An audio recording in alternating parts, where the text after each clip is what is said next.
Bab 135. Dia sedang membalas dendam padanya. Bagaimana? Mata Kolden Ye sedalam tinta, dan hawa dingin di dalamnya terlalu kuat untuk dihilangkan.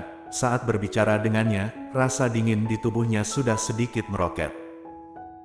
Claire Sen berdiri di sana, memegang selimut di satu tangan dan menatapnya. Mata yang tenang seperti danau secara bertahap membentuk lapisan es.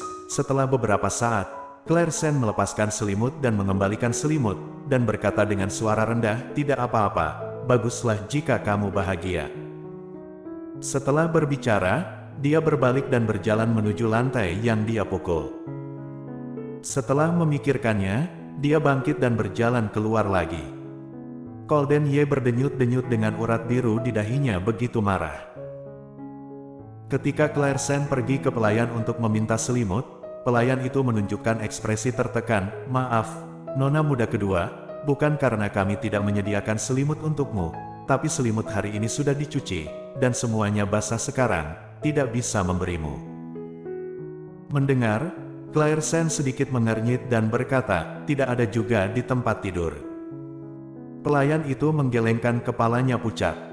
"Benarkah?" Claire Sen tidak percaya, mengangkat alis dengan curiga. Pelayan itu sangat ketakutan sehingga dia membungkuk dan menundukkan kepalanya. "Maaf, nona muda kedua, ini yang diperintahkan tuan muda kedua, tolong jangan membuat kami kesulitan." Claire Sen memiliki ekspresi sudah ditebak, dan dia mengangkat bahu. "Ya, kalau begitu, aku tidak akan memaksanya." Setelah berbicara, dia berbalik dan pergi. Dan beberapa pelayan mulai berbisik. "Ada apa dengan nona muda kedua dan tuan muda kedua? Bukankah mereka masih dekat beberapa hari yang lalu? Mengapa harus tidur di ranjang terpisah hari ini? Pengantin baru seperti ini, lebih baik sedikit ribut," kata orang yang lebih tua. "Benarkah? Kurasa kali ini ribut sangat besar. Tuan muda kedua tidak memberikan selimut pada nona muda kedua. Bukankah nona muda kedua kedinginan di malam hari saat dia tidur? Kamu gadis kecil, kamu benar-benar tidak mengerti apa-apa ketika kamu terlalu muda." Tuan muda kedua memaksa nona muda kedua untuk mengambil inisiatif untuk tidur dengannya. Bukannya tuan muda kedua ada selimut. "Wow, ternyata begitu. Tuan muda kedua, licik sekali." Namun, Claire Sen tidak mendengar sepatah kata pun dari kata-kata ini. Ketika dia kembali ke kamar, dia melihat Kolden Ye menatapnya dengan dingin, tidak marah. "Apakah kamu sudah menebak aku akan pulang dengan tangan kosong?" Kolden Ye mengerutkan bibir tipisnya dan tidak mengatakan apa-apa. "Kolden Ye, lupakan saja jika kamu mengambil kembali selimut ini. Mengapa kamu tidak membiarkan mereka memberiku selimut itu?" Dia meliriknya dengan dingin, lalu mendengus dan membuang muka dan mengabaikannya. Claire Sen sangat marah, tapi tidak ada yang bisa dia lakukan dengannya. Malam ini, seluruh keluarga mendengarkan perintahnya dan tidak mau mendengarkannya. Bahkan jika dia ingin dia mati, dia tidak akan memiliki kemampuan untuk menolak. "Ya, jangan berikan jika kamu tidak memberikannya. Ini masalah besar." Dia menggulung selimut di lantai di malam hari dan menutupinya untuk satu malam.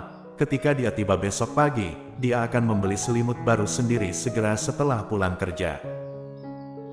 Bagaimanapun, selimut baru tidak membutuhkan banyak tempat tidur. Claire Sen masih mampu membelinya, jadi dia tidak perlu meminta bantuan. Malam sedingin air.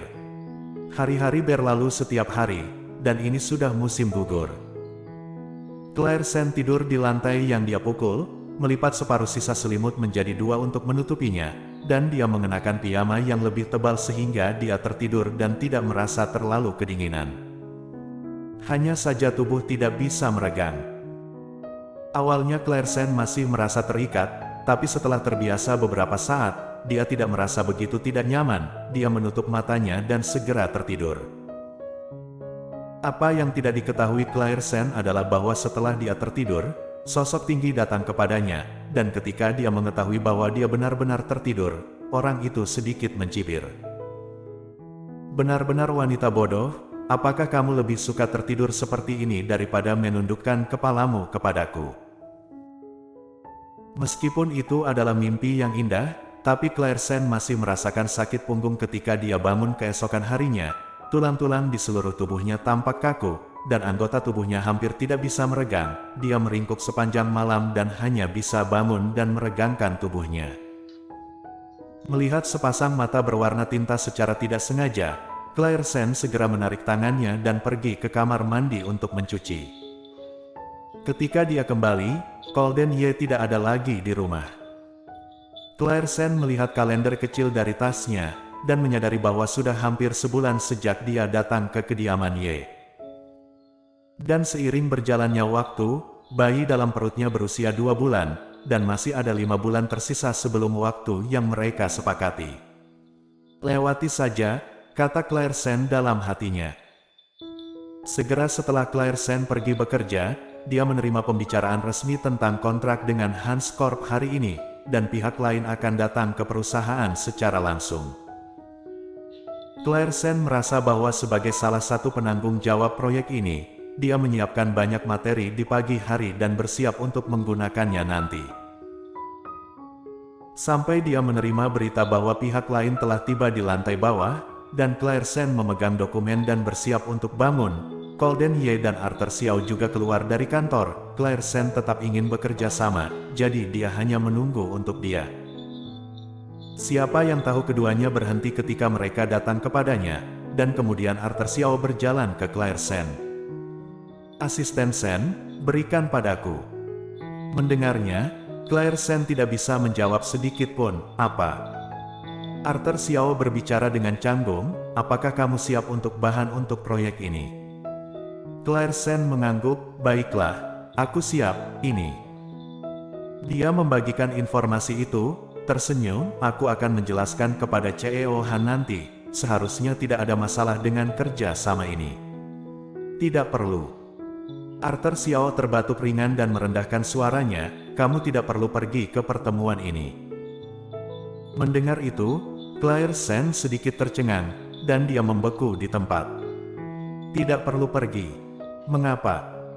Bahan-bahan ini semua disortir setelah dia bekerja keras untuk waktu yang lama, dan bukankah Golden Ye memberinya proyek ini? Apakah dia akan mengambilnya kembali tiba-tiba sekarang? Arthur Xiao mengerutkan bibirnya, tidak menjelaskan kepada Claire Sen, tetapi melihat ke arah Golden Ye. Jadi Claire Sen mengerti bahwa masalah ini diperintahkan oleh Golden Ye, dan dia melangkah maju dan bertanya, mengapa? Mengapa aku tidak bisa pergi ke ruang pertemuan? Golden Ye mengangkat kelopak matanya dengan malas, mata hitamnya dipenuhi dengan penghinaan, dan mencibir, apa identitasmu? Kamu ingin memasuki ruang pertemuan juga? Mengapa? Merindukan hari-hari ketika aku menyajikan teh dan menuangkan air. Wajah Claire Sen tiba-tiba menjadi pucat ketika dia menyebutkan saat dia menyajikan teh dan menuangkan air. Ketika dia pertama kali tiba di malam hari, dia dipaksa menjadi asisten Golden Ye, dan kemudian dia mengubah metode untuk mempermalukannya dan memintanya untuk menyajikan teh di ruang pertemuan. Ingin membiarkannya mundur. Jika kamu merindukannya, aku tidak keberatan memberimu kesempatan lagi. Claire Sen mengepalkan tinjunya. Jika dia memiliki martabat, dia seharusnya tidak pergi. Namun, dia bekerja keras untuk memilah materi proyek kali ini. Jadi mengapa dia harus tinggal di luar? Daripada melakukan ini, lebih baik pergi saja dan tuangkan tehnya, sehingga kamu masih bisa mendengar apa yang mereka katakan, dan kemudian dia bisa keluar dan menjelaskan. Memikirkan hal ini, Claire Sen dengan keras kepala mengangkat matanya untuk bertemu dengan Golden Ye. Oke, kalau begitu tolong beri aku kesempatan lagi untuk menyajikan teh dan air. Golden Ye mencibir, ingat, kamu adalah orang bodoh di ruang konferensi, dan kamu tidak memiliki suaramu. Bersambung.